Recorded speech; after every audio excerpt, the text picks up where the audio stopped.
you expect me to sit here I do. and talk about the Seattle Seahawks, the reigning two-time NFC champions, my favorite to win the Super Bowl this year? Yes. It does not look good. No. I understand that. Thank you. But I want the record to show. Put that camera back on me, please. Here we go. I want the record Now, be to careful. show. Be careful. I want the record to show. Yeah, Okay, I'm seriously. always careful. I say, hey, I say what I feel. Yeah. I say what I Really? feel. That's right. Really? You're damn right. Okay. Here's the deal. Real talk Here's the on first deal. take. This Here's is the deal.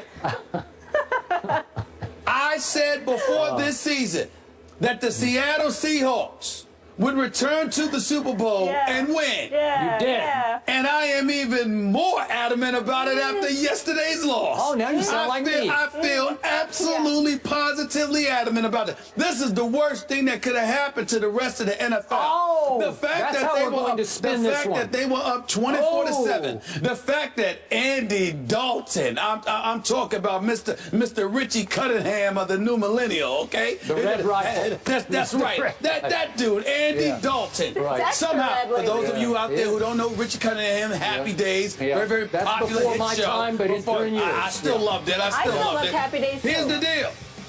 When you think about the Seattle Seahawks, Cam Chancellor and Earl Thomas and Bobby Wagner and KJ Wright and Richard Sherman. Richard Sherman, by the way, wasn't just in one area. Wasn't just on the left side. He was all over the field. He was defending both corners. He was defending in the slot. Richard Sherman was all over the place yesterday. Okay? A.J. Green got his. There's no doubt about that. Okay? But what you did was, here's the problem with the Legion of Boom, and they're going to have to fix this. The problem is with Kerry Williams, former Baltimore Raven. We got a new scapegoat. Kerry Williams. No. Yeah. I like Kerry. Okay. I like him as a person, especially with some of the things he had to say last year when he was with the Philadelphia That's Eagles. true. I respect his candor.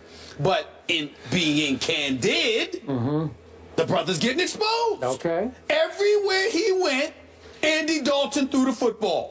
You understand? I don't care if it was on A.J. Green, if he was on A.J. Green, if he was on Sanu, if he was on Eifert. It didn't matter where he was. Wherever he was, they threw the damn football. This is what they did. They saw Seattle's weakness, and they attacked over and over and over again. Look at the tape. That's what they did. We're going to have to fix that. We got to fix that. So it's more the Bengals than your Seahawks?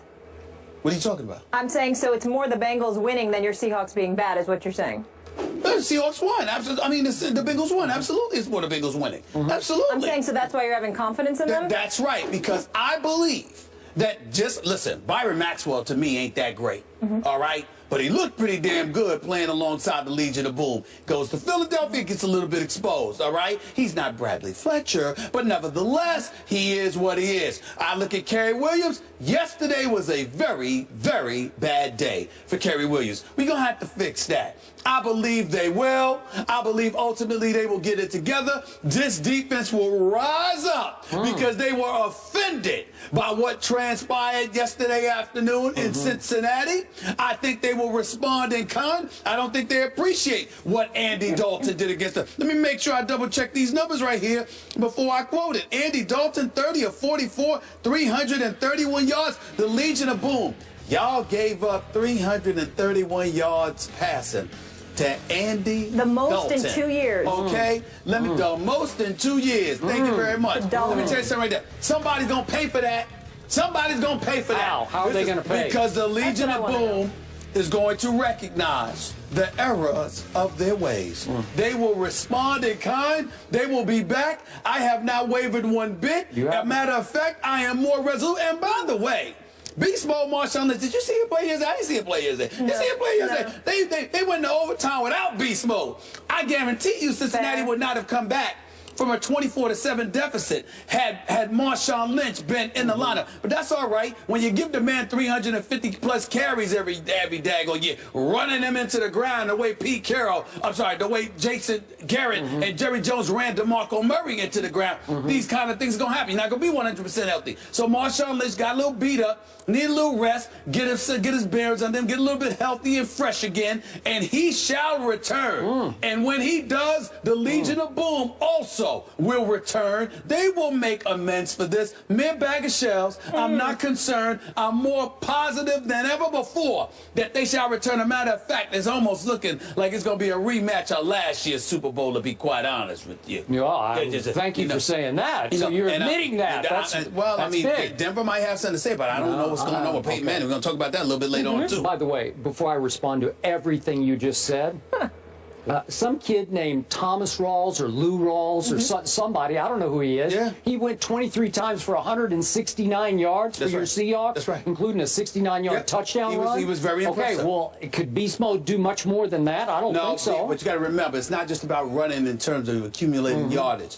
It's about beating up the opposition a little bit, too. And even though this guy Rawls was incredibly impressive yesterday, and I give him a lot of credit for that, the reality is that Beast Mode is called Beast Mode for a reason.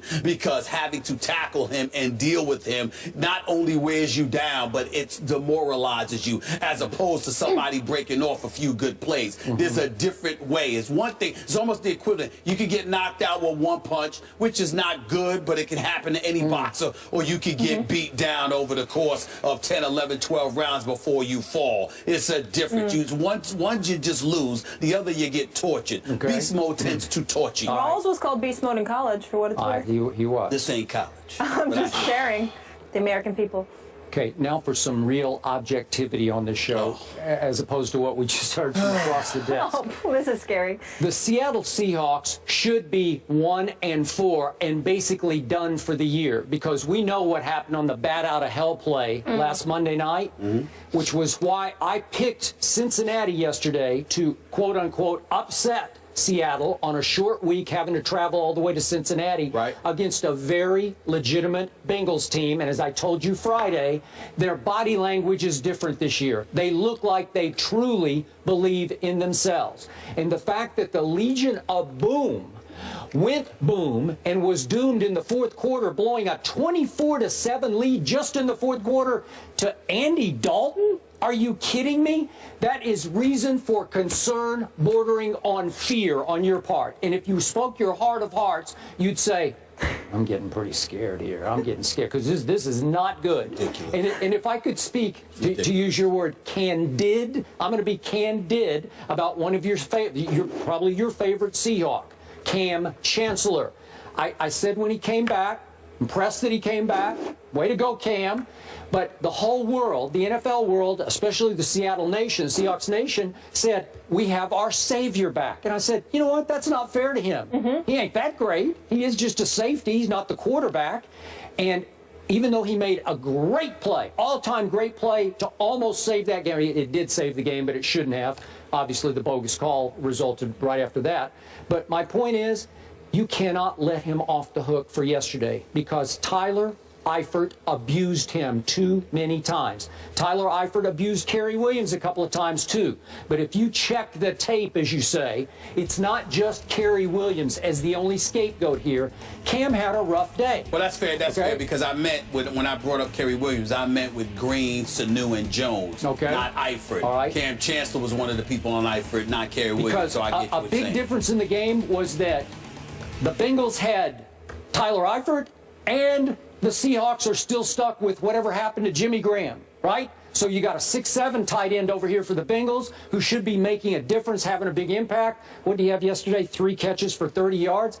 I don't know what's going on. They can't figure out how to get the ball to him. They can't figure out how to sort of fit him into what they do with Russell Wilson, who had another pretty rough day yesterday. Yes, he did. Because the offensive line is not protecting them nearly as much as they should. And Jimmy Graham is no blocker, so he's not helping that much with the offensive line in terms of helping them block. So all of those things are problematic. Okay, so meanwhile, on the other side, the 6'6" tight end, Tyler Eifert, catches 8 balls for 90 yards and 2 touchdowns, and that's a difference maker on that side. Wouldn't you agree? Yeah. Because the Red Rifle can just look for Tyler Eifert when he's in trouble and throw it up, and Tyler Eifert's probably going to come down with it. I feel like your Seahawks are starting to lose their winning edge that got them to 2 straight Super Bowls. Can I get serious with you? In all honesty? I've been serious over here. No. I don't mean that way. Of course, we're all serious about, but we're talking about the game. But I'm going to tell you something that I think they will fix because they have to. Skip Bayless, and I could be wrong. let me emphasize this. This has nothing to do with reporting. This is just my own thought process as I'm watching the team play.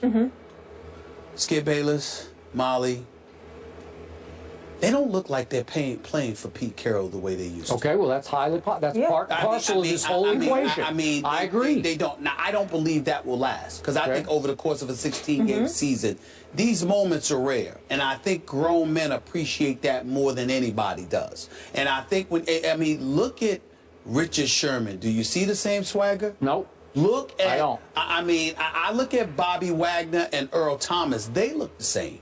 They look healthy. They're formidable. They look the same. And obviously, you look at a guy like a Kerry Williams. He's new to the mix. He's got to get himself better acclimated. They've got to get him better acclimated. And there are some things to fix there. But I think when you look at what transpired in that Super Bowl last year, and you look at Cam Chancellor's holdout, I agree. and you look at Marshawn Lynch and how supportive he was, and then you look at losing a Byron Maxwell. You know, again, in their system, I agree. Fit. I think you sort of Seahawks predictably, and I'm not casting aspersions on them for it. It is a business, and they have to conduct business, and you can't pay everybody. But I think you see the way that they've elected to handle some things, and it's brought into question the relationship that the players once had with their coach. In years past, I saw a team that went out there, you know, I ain't trying to sound like Greg Hardy or whatever. I won't use that analogy. But I will say to you, they went after it. They did. And now you see them, they play hard. They can play at an elite level under most instances. For 3 quarters, they did that yesterday. They did. But the flip side to it is that you just don't see the same chemistry with their coach. They don't trust. A lot transpired. They don't seem. Again, I don't cover the team. I don't want anybody in Seattle quote me. And nobody told me this. I didn't speak to any players about this. I'm just saying that I don't see the same level of fervor. I agree. And just go for it mentality that I want to do. And even with Richard Sherman, he's out there playing hard, and for the most part, he's being effective. He's still one of the best corners in the game. But I don't see the same swagger. And I don't know why, but I don't see it. I don't see this enthusiasm about getting after the opponent.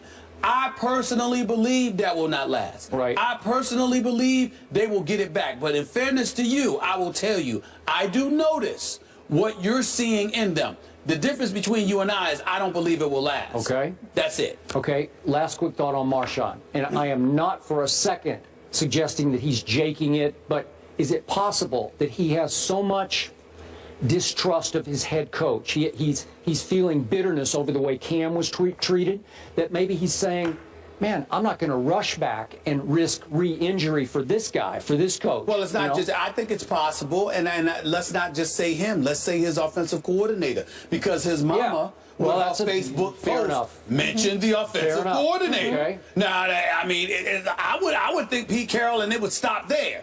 But when moms mentions the offensive coordinator, then chances are he's saying him too. And that offensive coordinator, Darry Bevel, came out, had to give his press conference, and with those attacks that were aimed directly, he was very respectful as well as he should have been, et cetera, et cetera. But he also laughed it off. Like, you know, in a dismissive fashion, like, this is no big deal, there's nothing surprising there, what else can you expect? No, that's not ordinary. You don't see too many people doing what Mama Lynch did.